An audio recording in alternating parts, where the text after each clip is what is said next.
PSL 11 शुरू होने में बस अब 8 दिन का टाइम बाकी है और हम लोग कह सकते हैं कि we are into PSL week officially.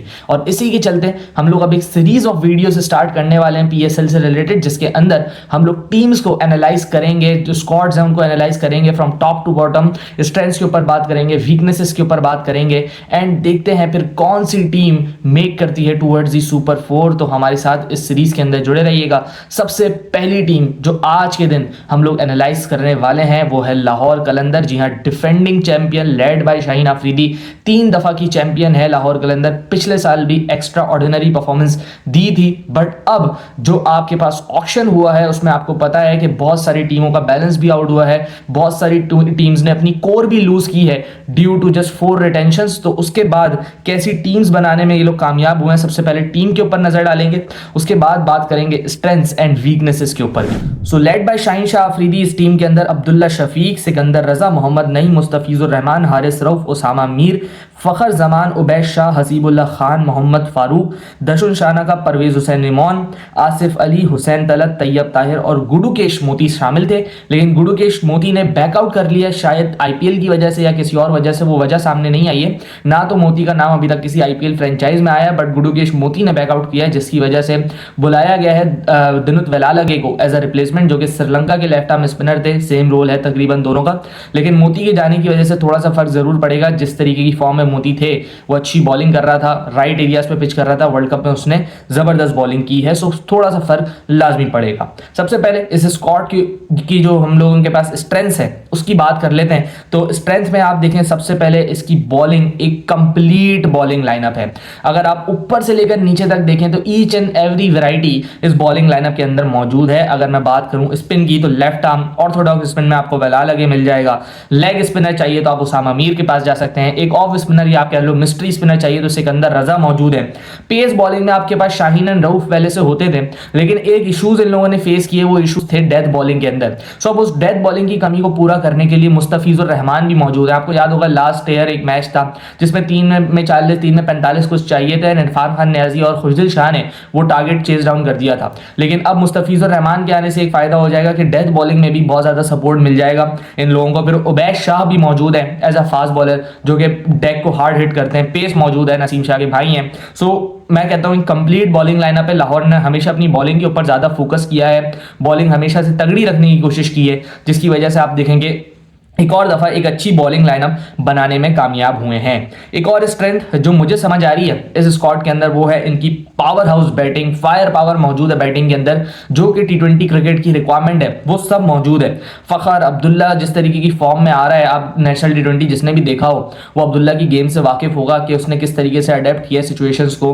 सो अब्दुल्ला शफीक की भी फॉर्म और क्रिकेट देखना बहुत ज्यादा जरूरी होगा हमारे लिए। फिर उसके बाद पिछले साल के emerging player of the tournament Mohammad Naeem का भी होना, ये भी बहुत ज्यादा अफाका देगा। एंड फायर पावर जैसे मैंने बात की, फिर आसिफ अली ले लें, तैयब ताहिर का नाम है, हसीबुल्लाह खान का नाम मौजूद है, सिकंदर रजा ऑब्वियसली है, परवेज हुसैन इमोन को अगर चांस मिलता है तो वो भी अच्छी बारी करते हैं, तेज बारी करते हैं। सो फायर पावर जो मॉडर्न डे T20 के हिसाब से रिक्वायरमेंट है वो इस टीम के पास मौजूद है इन देयर टैंक।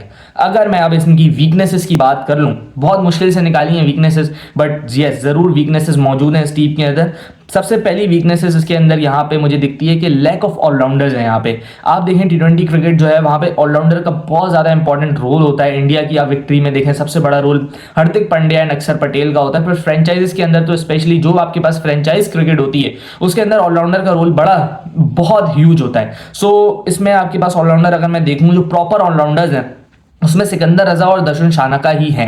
इसके अलावा कोई और ऑलराउंडर आपको दिखेगा नहीं लाहौर कलंदर के स्क्वाड के अंदर। वेलालगे को आप बोल सकते हैं as an allrounder, but Wellalage भी एक बॉलिंग ऑलराउंडर है, बैटिंग थोड़ी बहुत कर लेता है, प्रॉपर बैटर नहीं है।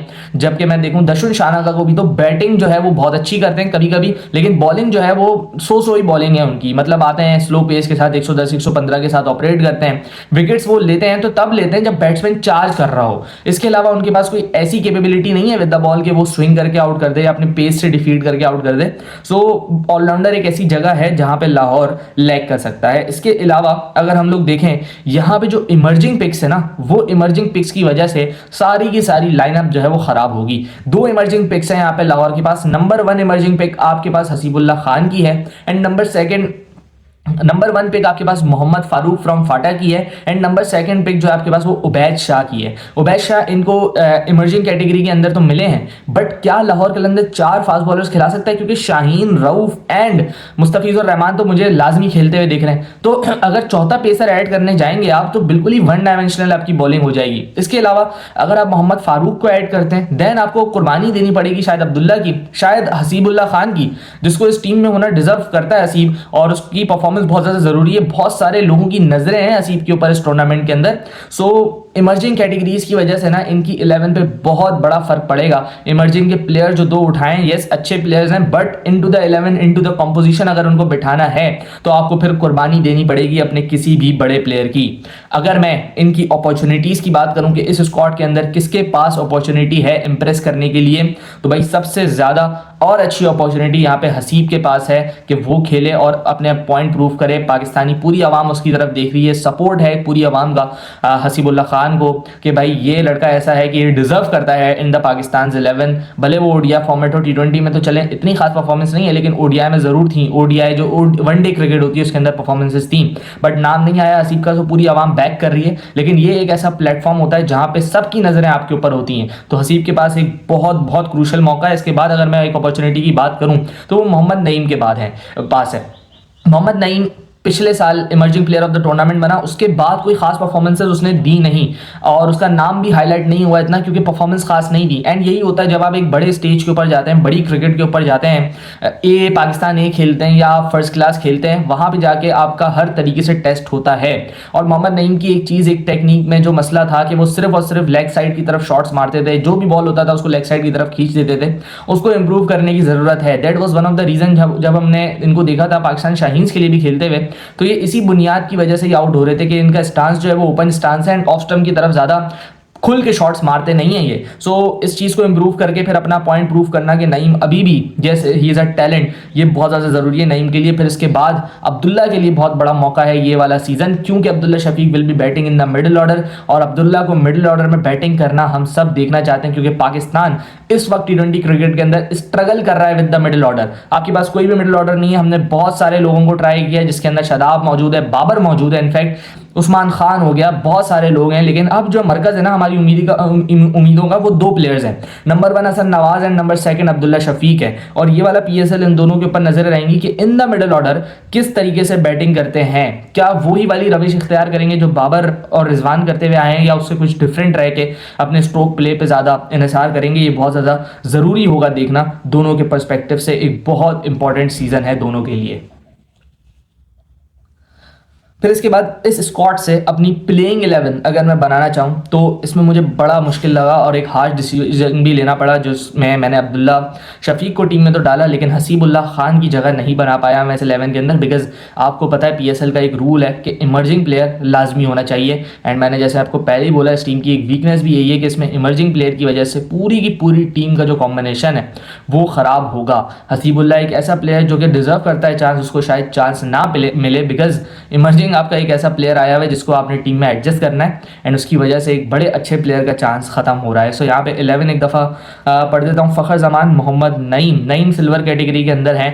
शुरू के मैचेस तो लाहौर नईम को देगा डेफिनेटली, ये बात आप लिख लें। शुरू के मैचेस तो क्या 5 से 6 मैचेस नईम खेलेगा ही खेलेगा। लाहौर कलंदर अपने टैलेंट को प्रमोट करता है, उसके ऊपर बिलीव करता है, जो कि करना भी चाहिए एज अ फ्रेंचाइज, तो वो आपको खेलते हुए दिखेंगे मोहम्मद नईम। अलबत्ता अगर उसके बाद भी परफॉर्मेंसेज नहीं होती हैं देन उसके बाद शायद फिर हसीबुल्ला का मौका बन जाए, लेकिन पहले 5 से 6 मैचेस आपको दिखेगा कि मोहम्मद नईम खेल रहे हैं। तो फ़खर नईम फारूक जो कि फाटा से बिलोंग करते हैं, ओपनर रहेंगे और तेज़ क्रिकेट खेलने के लिए जाने जाते हैं। अच्छी शॉट्स है इनके पास, 1 डाउन इनको मैंने रखा है। उसके बाद अब्दुल्ला शफीक, ये नंबर स्वैप हो सकता है, अब्दुल्ला 3 पे खेल ले, फारूक 4 पे खेल ले। फिर उसके बाद ये जो हारमैन है, ये south African wicket keeper bat है, इनको लाहौर कलंदर ने डायरेक्ट साइनिंग की है, साइमन हारमैन है ये। सो ये होंगे आपके पास। इसके बाद सिकंदर रजा ओबियसली, उसके बाद दर्शन शाना का, उसामा मीर लेग स्पिन करते हुए दिखेंगे। फिर उसके बाद 3 फास्ट बॉलर्स आपके पास, शाहीन शाह अफरीदी, हारिस रऊफ एंड मुस्तफिजुर रहमान। ये आपकी एक 11 बनाएंगे, जिसके अंदर आप अगर स्पिनर्स देखें तो उसामा एंड रजा हैं आपके पास स्पिन के ऑप्शन। इसके बाद फास्ट बॉलिंग के अंदर आपको 3 पक्के फास्ट बॉलर्स मिल जाएंगे, लेकिन इसके साथ दर्शन शाना के 2 ओवर्स भी मिल सकते हैं अगर जहाँ पे ज़रूरत पड़े। सो ये एक 11 जो मुझे अभी तक समझ आ करिए, लेकिन आप समझ लें कि ये प्रिडिक्टेड 11 है, ज़रूरी नहीं है कि यही 11 खेले। ऑब्वियसली जब परफॉर्मेंसेस देखेंगे, प्लेयर्स का टेम्पो देखेंगे, उसके हिसाब से ही 11 बनाई जाती है, कोचिंग स्टाफ देख के बनाता है। आई रियली विश के अब्दुल्ला को और हसीबुल्ला खान को, इन दोनों को लाजमी चांसेस मिले।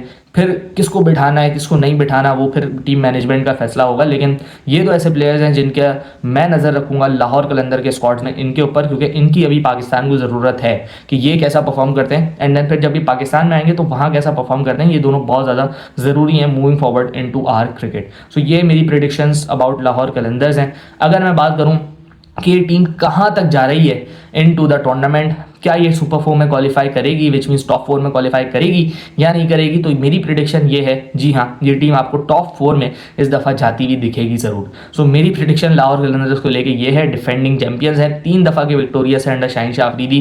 लेट्स सी किस तरीके की परफॉर्मेंसेज रहती हैं लाहौर की। Wish them all the best. मिलते हैं एक और टीम के एनालिसिस के साथ कल के दिन। हमारे चैनल को सब्सक्राइब। मिलते हैं किसी और वीडियो में, अपना ख्याल रखिएगा। अल्लाह हाफिज़।